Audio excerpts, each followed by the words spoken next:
Hello, everyone, and welcome to episode 170 of Lonely Gods. I'm your host, David, and I'm joined here, as always, by Kate. Oh, hello, Dave. Hi, Kate. Is Kate. Kate is tired and has sore throat. Well, it's a good thing we don't have a whole lot to talk about then this week. No, we really don't. At least not compared to our last few. Oh, God, no. Man.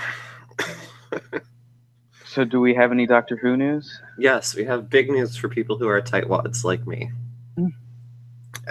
In the latest in their recent string of download rights, Big Finish has gotten the rights to release the first 3 seasons of Gallifrey as download. They've been CD only for years and years and years, to the point where they were CD only for so long that I bought them. So they're download only now. Right now they're on sale for $3 a piece. So if you're a tightwad and you're listening to this like right away, then you should probably go check that out. Actually, the whole series is on sale right now, but 1 through 3 was the previously disc only releases that are like super cheap right now. After that they went to box sets and download, and so it's more pricey per disc. But how much did I listen to? The first 2. Okay. And then that was when we hit the point where we realized we were going to start covering audios. Pretty much, yeah. Yeah, as with everything else, I mean, I've automatically unlocked the downloads because they still have a record of my CD purchase. But nice. Yeah, it's good, which is exciting because that means at this point there's actually like very few like holdouts for disc only stuff. There's the Sarah Jane, which is unfortunately out of print now, that we talked about last week. Those were great too. There's the first 2 Iris Wild Times. There's obviously the big one is the first 11 seasons of Benny, which is kind of ridiculous. And then there's also a couple of like random like Christmas bonus releases that are still holdouts, but overall we're definitely getting there. The big gap will be if they manage to get Benny on download. What would be holding them back? I'm not sure exactly. I mean, it's not somebody who's like currently working with Big Finish, obviously, which means it couldn't be most of the actors. With Benny specifically, I heard a rumor that the holdout is like the cover artist that did the artwork for them, but that doesn't make sense to me because it's like, we'll just do different covers. Like, I don't see why a cover artist would have any say over the distribution. Not to mention, even if he didn't like it and they still use the same covers, like I was under the impression that when an artist is commissioned, like the rights for the art is usually signed over to the company, right? Yeah, it doesn't matter whether that has nothing to do with the replication of the format, I don't think. Yeah, so there could be some clause in the contract that specifies it needs to be printed on paper to be put in a CD and not a digital image that they, provide. Yeah, maybe. I mean, like, they were early enough that digital sales were not, a consideration. That said, Kate, they're still on CD. You can still buy them on CD, right? Oh yeah, they still are. I mean, we can still get them. It's just on the Big Finish store. There is a digital JPEG of the cover art advertising the CD. So I feel like that isn't the case. Yeah, you know what? I don't know. I really don't know. But I mean, like I said, that's just what I've heard. It doesn't really make sense to me either. But it's got to be like, I don't know if it's a single common person who used to like work behind the scenes who didn't sign off on something. I mean, obviously, when they made these, the contracts didn't include digital because, it was 98 or whatever. But yeah, I don't know who it would be because. Or if it's multiple people, or if it's like one person who worked on Benny and early Companion Chronicle and early Gallifrey, or what? Did someone die and then their estate's being dicks? I don't know. That's another most likely scenario. Is that could be involved. That could be, and I mean, some like would have to be somebody who doesn't like regularly work with Big Finish, right? Because obviously, like Lisa Bowerman or Lala Ward or, you know, Peter Purvis or whoever, like, you know, they clearly have continued to work with Big Finish and all of their other shit is download, so they're okay with that. But I was just thinking, like, you know, wasn't there a thing for like a long time where like AC/DC was a holdout for their tracks being sold digitally? Like they didn't like it, and I'm thinking maybe it's like some old person who doesn't understand computers that doesn't want it to be. That was involved in the first 11 seasons. Yeah, I don't know, maybe. I don't know. I have no idea. It's really strange. And Benny is a little bit interesting too because like the tail end of her like CD run, it like definitely overlaps with when downloads were starting, so I'm not really sure why like at least the later seasons didn't have that written into the contract or whatever. And if it is the cover artist, like season 1 has different art than 2 through 11, so there's no reason that season 1 wouldn't be on download and it's not. So I don't know. It sounds like horse shit to me, but it's the only explanation I've heard. The only other things have been like vague noises of like, oh, it's complicated, or you know, but I hope they get it, especially for the 20th. And I mean, I think you're probably right that like somebody died, but I think that might have actually been like the dam bursting because their estate doesn't care the way they did or something. Because like, you know, the Gallifrey Time War set is coming out this month, I believe this week. And it's like, I'm thinking, you know, it's no coincidence that you announced the download rights for the early seasons, you know, just in time for Time War. So I'm thinking it was probably one person. They probably got the download rights in a lump bunch, and they're probably timing them to coincide with stuff. So when we get closer to the Benny 20th anniversary, I would not be surprised if we heard something about download rights. So when you say someone not caring, I feel like that wouldn't be the case, because I feel like the only reason it wouldn't get released is someone is asking for too much money. Oh, no, for sure. I'm just saying, my theory is that person has died. Oh, that was asking for too much money? That was asking for too much money, and then their estate doesn't really care. Well, see, that's the thing, though, because if you just get a sign-off, the estate's still getting a cut. So I feel like they would care enough to be like, you want to give me a little bit of money? Okay, fine, whatever. Well, that's what I mean. I mean, they don't have a stand against downloaders, I guess, is my point. Yeah, we'll see. We'll see. Like I said, time will tell, and I guess the real test will be when they start announcing like the 20th anniversary stuff, if there's any digital rights for Benny or not. But between like those 2 bonus releases last year, the Companion Chronicles, and then now Gallifrey, like all fairly quickly within a couple months of each other, it definitely kind of, it makes me suspicious that these rights were all secured at once and they've been kind of dripping them out one at a time. Perhaps. Well, anyway. Speaking of digital things, should we move into our audio for the week, Kate? Hell yeah. And technically, it's 2 audios because it's the next 2 parts of the 4th Doctor Adventures box set, but it is a 2-part story. Yeah, it's like a new series 2-parter where they gotta have different titles. It's the same thing. Yeah, it's the Mind Runner and the Demon Rises. Right? Yeah.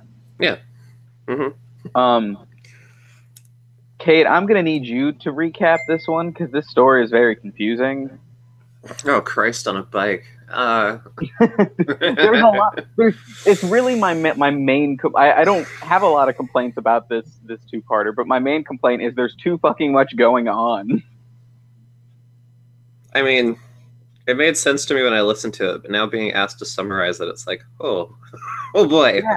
Oh boy. Well, because so we start off, we land in this weird planet society where we see someone kind of like slightly futuristic, like I'm trying to think of a good comparison. It's not quite like Blade Runner future, but they did mention Blade Runner in the extras, but I don't think it's quite that level of technology. No, it's definitely not that level, but it's somewhere like halfway in between Blade Runner and now.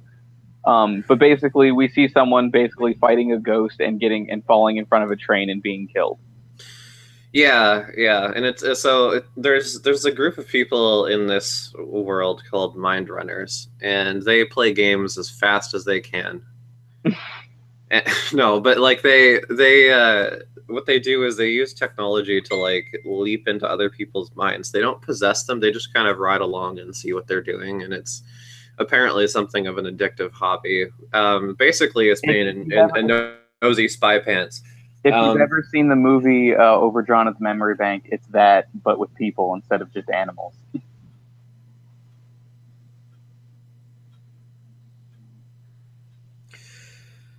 Anyway, so thanks, Kate. No, I haven't seen it. I like. No, it's a really good episode of Mystery Science Theater. Raul Julia's in it. Oh Lord. Someone talks to a banana. It's weird. Someone talks to a banana. Well, someone picks up a banana like a phone. Or anyway, no. Someone licks a phone. That's what happens. Licking a phone. Okay, so fucking like the Doctor and Leela and K9, because he's actually in this one, which is nice. They are like, oh, this guy was clearly pushed. It must be some sort of malignant influence. And the cop's like, no, he jumps onto the train tracks. He died. Who I liked the cop. Yes. And they're like, are you sure? Because he looks like he fell backwards and was struggling with something. And she's like, well, he could be a suicide. Or there's also apparently this evil, like, giant, like, evil mega mind lurking in the network that people sometimes leap into and then they die. We did not hear about that yet. Yes, they did. I don't think the cop told us about the night mind. Yes, she did. She's like, it's just a legend. I don't believe it, but she also introduced us to the world of the Mind Runners. Yes. Who are, crazy kids. But yeah, I mean, the Night Mind is basically like this sort of, it's almost like an internet urban legend, but like because the process of mind running is random, you don't know who you're going to jump into. Like if you get the Night Mind, it's so evil, like it drives you insane. So anyway, but mind running is illegal because the city, like the planet is running out of resources, so they're building a rocket to escape. And they're conserving power, and mind running is not allowed. Not to mention that it's a violation of privacy. But anyway, so they go trying to trace down the mind runner's lair because they have the guy's like equipment, and they're like tracing. K9 is confused for a digital. Oh yeah, there's also digitals. Digitals are robots on tank treads that live in the sewers. See what I mean? But there's a fucking lot going on in this There's story. A lot going on. So there are robots with tank treads that live in a sewer, and basically they're people who have died but have like uploaded their minds into like robotic avatars with like a TV monitor with their old face on it, like a name tag, I guess. And they think that like that's the immortality afterlife, and yeah, but they're probably not that smart because they live in a sewer. If you want more of a story like that, Netflix just released Altered Carbon, which is kind of similar. I really thought that title sounds like a Need for Speed game. It's because there was a Need for Speed game called Carbon. Need for Speed Altered Carbon. That's like the re-release of it. So this is a really cool story. There's some really awesome parts. There's just there's too much for 2 hours. There's a lot. There's so much going on. Yes. In addition, we get to find that the mind runners are being killed off one by one. One by one, they're dying, and even though the police are ruling them all suicides because they're in locked rooms and such, like. It's clearly kind of strange that they would all start going at once. And so the two mind runners who we meet up, which are Raph and Jacinta. Who I also like. Yes. Anyway, it turns out that there was a guy working on teleportation to evacuate people from the town instead of building a rocket, but he dispersed himself on accident. But it turns out that he was actually pelted by gamma rays and turned into a shapeshifter. And he's calling himself Mr. Shift now, and he turns into a puddle and like creeps under doors and kills people. He's a serial killer. He's a serial killer. Serial killer too. But it turns out he's actually on the government payroll because apparently the reason the mind runners are being killed off is that they leaped into the mind of like a builder or a government employee or something and they thought that they discovered a secret about the rocket, even though they actually didn't. But anyway, they hired Mr. Shift to start killing them. because there's government skullduggery too. Yes. Oh, and then Mr. Schiff throws the police lady out the window. It was very sad. It was very sad because I liked her. But that's the end of the first. That's the end of the first part. Yeah. Yeah. So then the doctor goes into the sewers, and we discover that not only are they trying to build a giant rocket, but we also find out that the people are scared of the digitals because the digitals are like a cult, and they're like, there are cults that are converting people into digitals. Yeah. But by doing that, they're putting their brains into robots. Not literally their brains. They're putting their brain patterns into robots. Yeah. And then in a very thing that couldn't help remind me of Mass Effect, they're building a giant rocket made of fleshy people. It's a flash rocket. Oh yeah. So that the secret about the rocket is they've been having news broadcasts, but the government is conscripting people to build the rocket. But it's no, they're conscripting people to build the rocket. They're it's made of flesh and absorbs them and stuff. Because the secret of the rocket is that only the founders, which are the ruling class of the city, who are the first people obviously to found it, they're the only ones who are going to escape. So they're absorbing everybody else to build the rocket of flesh because that's a safe building material and will not get stinky at all. Yeah. So which is a truly that scene when you find out what's going on is really horrifying and disgusting and very not Fourth Doctor, really. It's very well. I mean, it's like the horror years of the Fourth Doctor. It's not the except even ratcheted up even further that. Yeah, it's gross. There's lots of deliciously squelchy sound effects. Fourth Doctor never went that gross. Not usually, but it was cool. It's a cool story, and it reminded me of the Collectors from Mass Effect a lot. Holy shit. So anyway, the digital is also, there's a part where they tried to use the Doctor to find where the Nightmind was, but they didn't succeed, or either that or he didn't really care because he's the Doctor. And I forget why the digitals wanted that, but I don't really care because they don't matter. Anyway, so the rocket's made flesh, and it turns out that the rocket is growing out of the ground, and it turns out that the city itself is the Nightmind. It's some disgusting entity that when other people settled on the planet, it disguised itself as the city and then grew the founders, which are actually part of itself, to as fake people so that no one would think of it. But now the city covers the whole planet and it's grown gross and this planet can't sustain it. So it's going to shoot a rocket full of its eggs to other planets.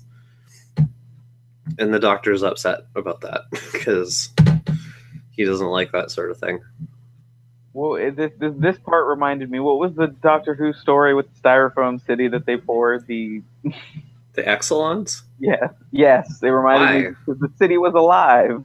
Oh, the city was alive, and it came to life, and it started. It was cool because the Doctors used the mind running equipment so that K9 and Leela put the broadcast on the PSA system about the Vice President explaining his evil plot, and the Vice President's we're literally the city. You'll just absorb people through the walls and floors. Where are you going to go? And it's kind of apocalyptic and cool because it's the city attacks all the people living in it, basically. I did really enjoy the story. I just wish it could have been an hour longer, and I feel like it would have been fucking awesome. Just because I feel like every plot line just doesn't get quite enough time to really become great. There's a lot to it. I mean, but they stopped the Nightmind, but Mr. Schiff, it ends with Mr. Schiff. Oh yeah, doing stuff. He's getting on. He's because before they left, the Doctor and Leela are we'll call you up an actual evacuation ship. You don't have to have this ghetto fucking flesh ship. Jesus Christ. And so they show up, and then the Doctor's oh, I think I feel I'm forgetting something. And then Mr. Shift is on the escape ship being mwahaha, because Mr. Shift was deliberately absorbed into the Nightmind and caused it to die because he basically because he can turn himself into liquid or gas or whatever. So he made a gas blockage in its heart and killed it. Yeah. Yeah, there's a lot going on here. It's so dense. There's so much going on in every single frame. It's but in a good way, I think, because Yeah, it's it's even definitely though jam packed. I think this episode is messy, it's still good, and it's still keeping a really strong series of Fourth Doctor adventures, which is unexpected and great. For sure. I mean, yeah, it's cool. It's a bit Ghost in the Shell, the whole mind running concept, I think. Yeah, It reminded me of like the Laughing Man, kind of. But I have to say, like the Night Mind aspects were more interesting to me than the government secrets plotline. But I thought, like, when we really don't get into that part until Demon Rises, and then I was thinking, like, this does not need yet another thread. But they dovetail everything together fairly nicely. To me, I think the only things that don't quite like match with the rest of the story is the digitals, because they're not really directly involved with either plot. It's like they're kind of like they try to find the Night Mind and they fail. That's kind of it. they're a cool idea, but yeah, they don't really do a whole lot. No, but it was nice to see K9 again. I feel like we haven't seen K9 in forever. Like so many of the Fourth Doctor adventures, especially the ones with Romana, because like, I mean, this is granted this is what they did during that TV season, but it was like, oh yeah, K9's gonna wait in the TARDIS because he's got cyber flu. Like, At you. yeah.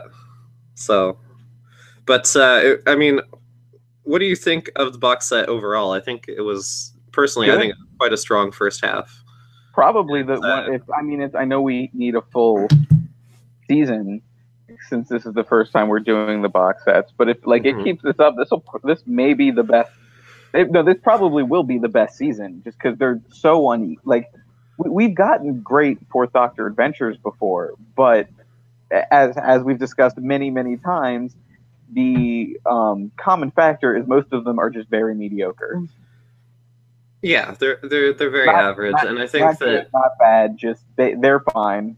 yeah, but all four stories in this, or all four episodes, I guess 3 stories, 4 episodes in this box set are all like really solid episodes, and other than Sons of Kaldor, which is kind of familiar territory, like Crow Marsh Experiment and Mind Runners, like they're both really different kind of ideas for the Fourth Doctor. It's not. I mean, that's, and we've talked about this before, but the biggest problem with Fourth Doctor adventures is that they're not daring enough. They're mostly nostalgia trips, and that's fine, but it gets old for a while. But this definitely feels very fresh, and it feels like new territory, and it's great because we like Tom Baker and we like Leela very much, and pushing them into new territory is fun to see. And I get wanting more Fourth Doctor, but we want more of the episodes we loved of the Fourth Doctor.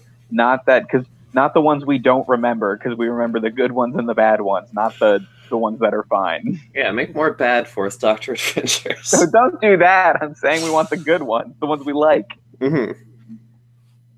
Anyway, so now we'll move on to our shorter TV segment. Yeah, holy shit. Season finale, boys. Get unhyped. Oh my god, how was this a season finale? It wasn't supposed to be. Oh, okay. It was one of those things where it was like yet another occasion that like unions were striking or something, and so this season was supposed to be 28 episodes, and it was supposed to run, I think, during 82. And then they got pushed back to 83 because Peter Davison was a regular on another show as well at the time. And their shooting schedule conflicted, and the other show was like awarded by the BBC. They were awarded Peter. So they had to be pushed back to 83. So had that scheduling gone forward, season 21 would have actually gone through the anniversary season, and the 5 Doctors, or whatever the anniversary special would have been at the time, would have aired. I don't like thinking of Peter Davison as a commodity that is won. Yeah, that's show business, kid. Anyway, so the anniversary special would have been part of season 21 because it would have aired over that block. But because that didn't happen, there would be no season 21 until 1984. They decided that, okay, so the 28 episodes for season 20, we're going to take 2 of those episodes budget, and we're going to make the anniversary special with that. So season 20 got cut down to 26. So then King's Demons was supposed to be 20, 21, 22, and then the last 4 were going to be a Dalek story. And then that fell through because of like industrial action or some other thing. So those 4 episodes got thrown out, and then King's Demons ended up being the finale by default, basically. And it does lead into 5 Doctors, sort of. It does. Because of our new companion. No. Oh. No, because when the Doctor's like, oh no, we are going to the Eye of Orion. No, they really are, and that'll pick up in 5 Doctors with them going there. And same thing with like, you know, the Master is like, you haven't won yet, Doctor, and it's like he'll, you know, maybe the Master would appear in an anniversary special. Maybe he'll appear next time. He very well might. I know. What a dastardly boy. So, I mean, yeah, but it was definitely like a last minute finale thing, and it wasn't meant to be. And the Dalek story did eventually get made during season 21, but yeah. So the King's Demon. Fuck me. Me, the King's Demons. A 2-episode story where the Doctor, Turlo, and Tegan land in, what's the year, Kate? We're in England. I don't know. It's the 13th century. It's the reign of King John. The Crusades are going on. Everybody's stupid. You know, that time period. Except when, so we start the story without the Doctor with a loyal, I don't know, what are they called? What are a baron, I guess. I don't know. The guy's name is Fitzwilliams. A family that rules a castle and has lands, but is loyal to the King of England. That thing. Yes, King John is there, and they're having a feast. And King John just keeps asking for more and more things, and Fitzwilliams. He was like, "Look, we need to run a crusade. Give me more money. Give me more soldiers." And Fitzwilliams is like, "We already fucking gave you everything, you greedy bitch." And then the King's like, "Not only that, we happily gave you our entire fortune. Like, we literally have nothing left." Like, there is nothing. And then the King's like, "That's too bad. And how dare you call me a greedy bitch?" So there's going to be a trial by combat. So your gay son will have to fight my Frenchman in a joust. And so they do. And then the TARDIS turns up, and the Doctor's like, maybe don't kill each other. Yes. And the King's like, oh ho, demons, welcome. Don't be scared. Welcome, yes. Be my friends. You can tell this is not a good episode. Yeah, so anyway, events happen, and it turns out the fucking King is an imposter robot called Chameleon. I don't care about the in-betweens, it doesn't matter. And then the Master is actually the Frenchman, and he wants to use the robot as a double of King John because he wants King John to have a bad reputation of being an asshole, so that he won't sign the Magna Carta because he is evil. They point out the fact the Doctor even says, like, this is pretty much, not literally, but he says basically this is small potatoes for the Master, but it's still evil. Yeah, I know. And the Master's like, but then there will be no democracy and I will be evil. It's like, oh, okay. Sure.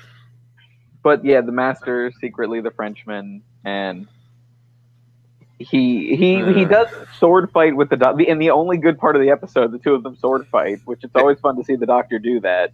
Yeah, except for unlike, say, Androids of Tara, this was a really terrible sword fight. It was very lethargic and very like, okay, you're gonna hit, and then I'm gonna hit, and then we're gonna hit our marks, and we're gonna wait for a second, and then we're gonna go. And it's like, you can tell the quality of the episode when that's the quality of the best part. Because it is a very slow sword fight. It's not a good sword fight.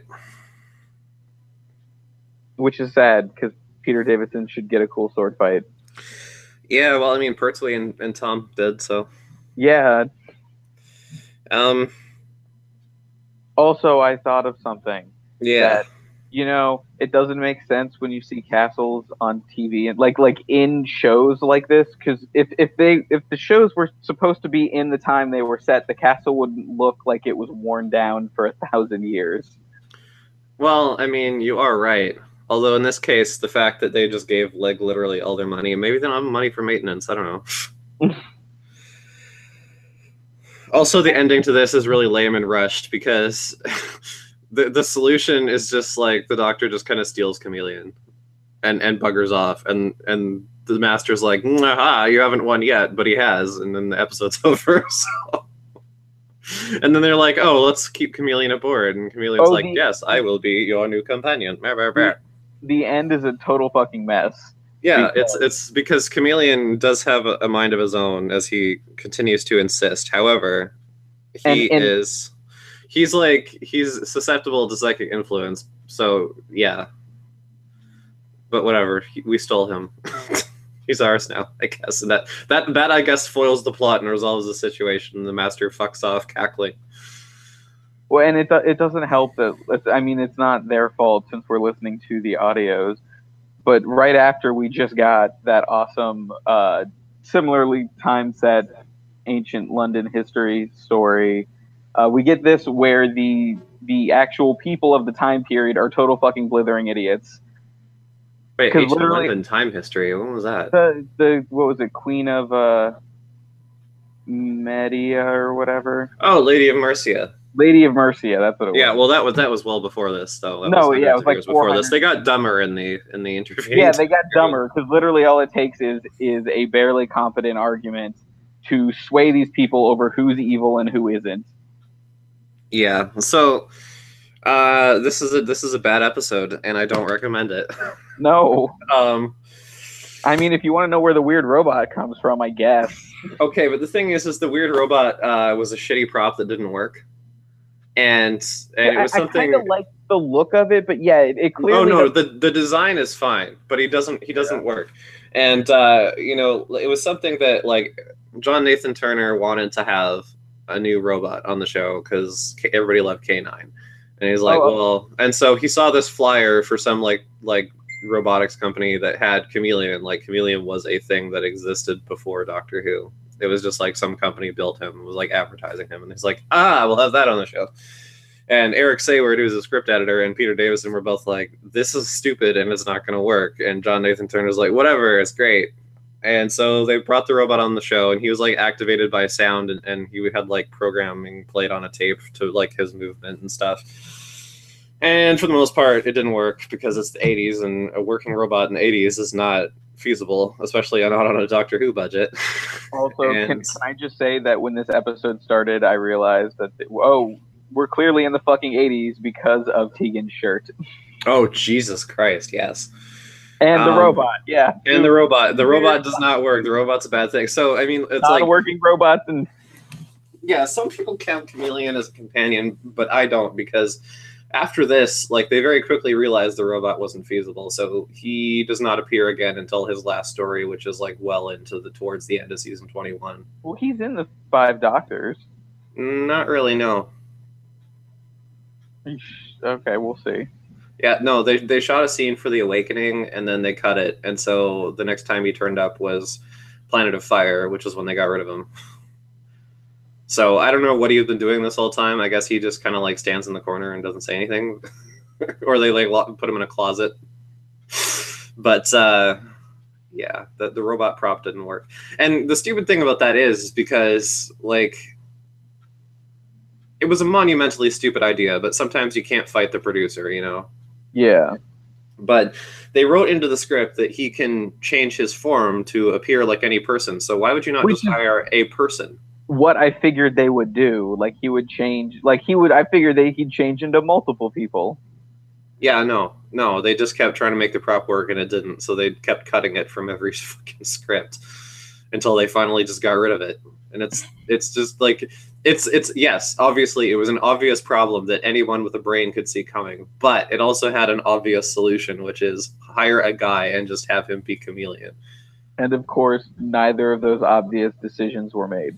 No, because this is 80s Doctor Who, and we got to have a robot too. So it's a bad story. Yeah, it's a bad story. I mean, it's a very flimsy little 2-parter. Chameleon is completely fucking useless. The Master's plan is completely fucking retarded, because there's no particularly like reason to it. It's not quite on the level of scooping out the core of the planet to drive around, but it's kind of up there with the monk. Hey, that is a great fucking plan. It's kind of up there with the monk being like, I'm going to meet King Harold after I disrupt history. Besides Shut up, the Jamie. physical impracticalities of it, that is a great fucking plan. Yeah. Man. Speaking of impracticalities, fucking Chameleon. Fucking Chameleon. What a useless piece of shit. Seriously. I mean, he shreds that loot like none other with his Christian rock, but like, fucking. I forgot about the two loot scenes. That's an original song. I think that might be our first original song since like the Gunfighters. Oh my god. Well, at least this one wasn't stupid. Well, it was fine. It was indicative of the time period. I guess so. And the only nice thing I really have to say about this is that the location work at the castle and some of the castle sets do look nice. That's about it. I kept giving the script more credit than it deserved because I'd be like, oh, you know, the Doctor programmed coordinates in the TARDIS, so Tegan's gonna go pick up the actual King John, and like we're gonna solve this. It's like, no, it was stupider than that. No, she just kind of like phased in and out for a bit. Yeah, no, it's stupider than that. It was a lot stupider than that, and it's funny too because like the Master's saying you haven't won yet. You would then expect he's got a backup plan to unfurl, and it's like, no, the episode just kind of ends. Oh, okay. Also, why was he going to put people into the Iron Maiden if it was the TARDIS? Because they didn't have a key, so I guess they'd just be crushed. I don't know. I guess. So what would have happened if the Sun actually put Turlo in it? Well, see, that's the thing I was going to say. Like Turlo, this is why Turlo is much better served on audio than he is on TV after the Guardian trilogy, because he was in doesn't do anything. He was in a dungeon the whole time. He spends the whole story captured, doesn't get any characterization, doesn't say anything, and then for some reason, I guess because whoever wrote this piece of shit forgot, he's like, he sees the Master and he's like, the evil one, and it's like, you haven't met him, you don't know who he is. What are you talking about? Well, he says later, I don't know who you are, but when he's holding the sword, yeah, he says that later. But his first reaction is the evil one. Like, oh, okay. How do you know that? I mean, granted. I mean, to a viewer, it's obvious because he's wearing black and has a goatee, but in universe, it doesn't mean it makes sense. Also, I also want to mention the only thing I could think of in that the jousting scene after the Doctor shows up, because he shows up in the middle, they pause, and then they keep jousting. Right. Is sitting there, I'm like, what do all of these fucking like 12th century or 13th century or whatever like Englanders think of Turlo's suit?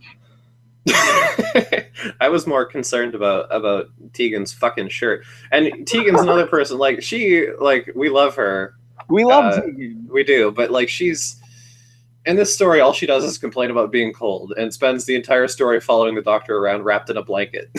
Like she's having a lazy Sunday and it doesn't actually do anything. I was wrong. The best part of this story was not the sword fight. It's the Doctor and Tegan at the very end when she's upset and she wants to leave, so the Doctor's like, fine.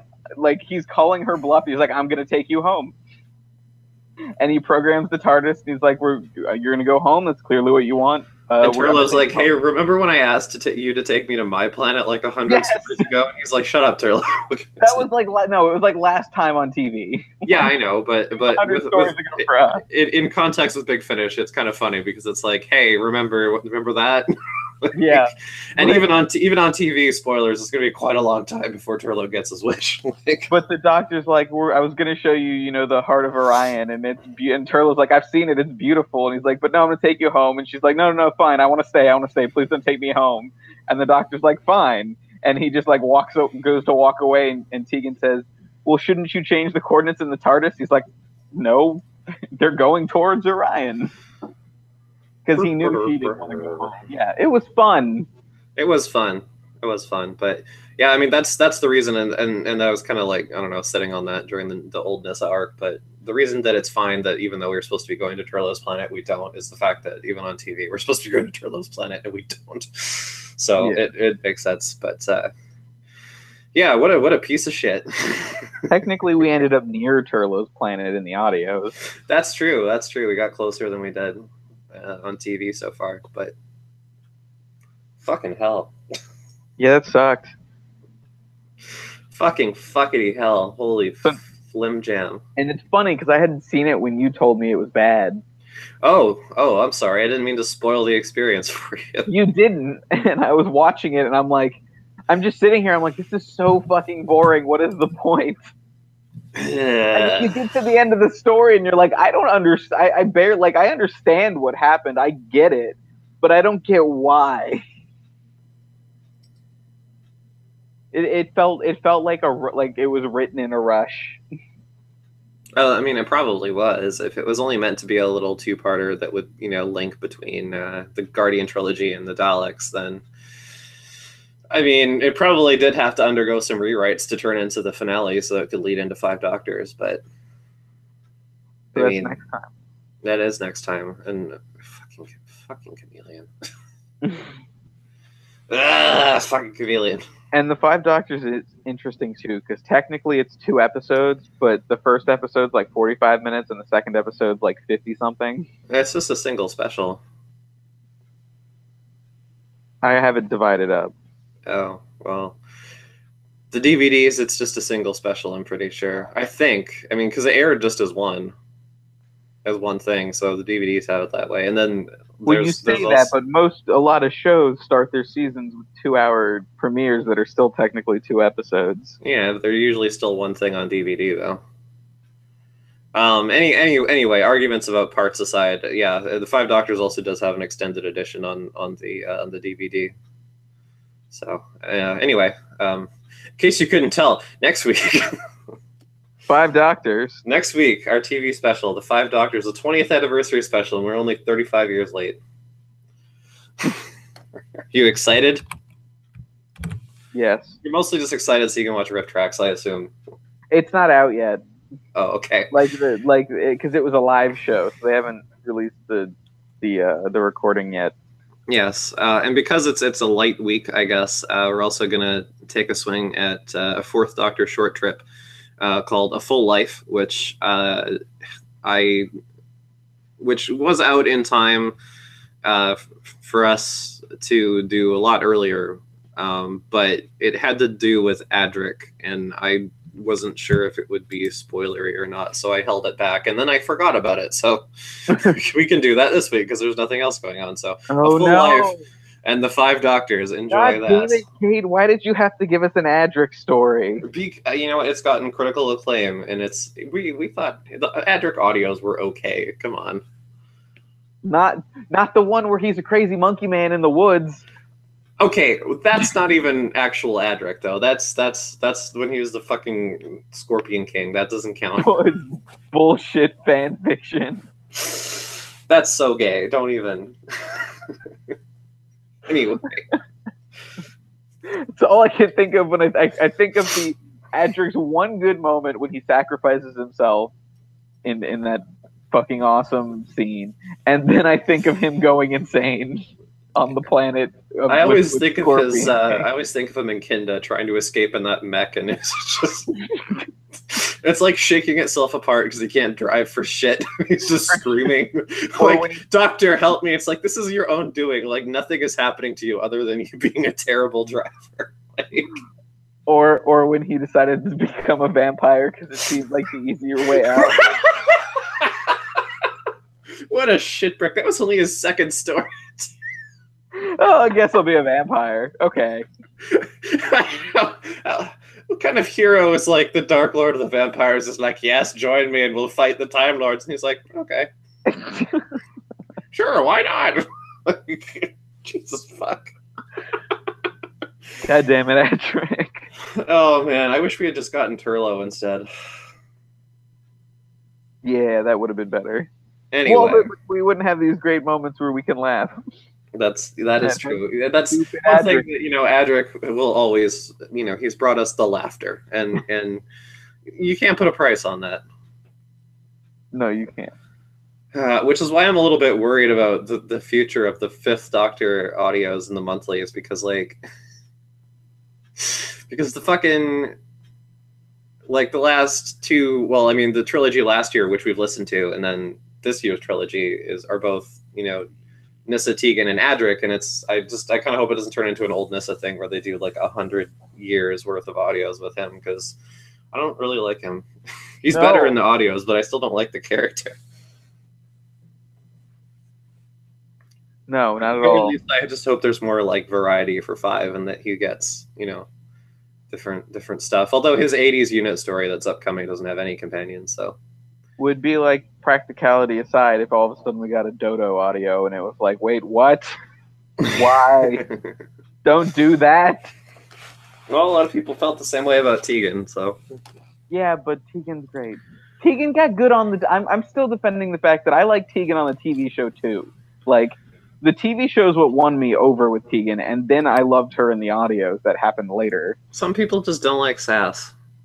I like Sass, Me too. especially because it always felt. I mean, sometimes she was just complaining, but Like the story where it's like, I'm cold, my feet hurt, I want to go back to the TARDIS. Like, just like, can we get out? Like, why are we here? Let's go somewhere else.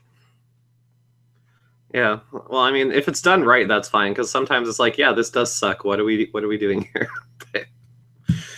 Man, oh man. Anyway, Five Doctors, full life. It can't be an anniversary celebration without Adric. So enjoy. Great. Yay. Bye, everyone.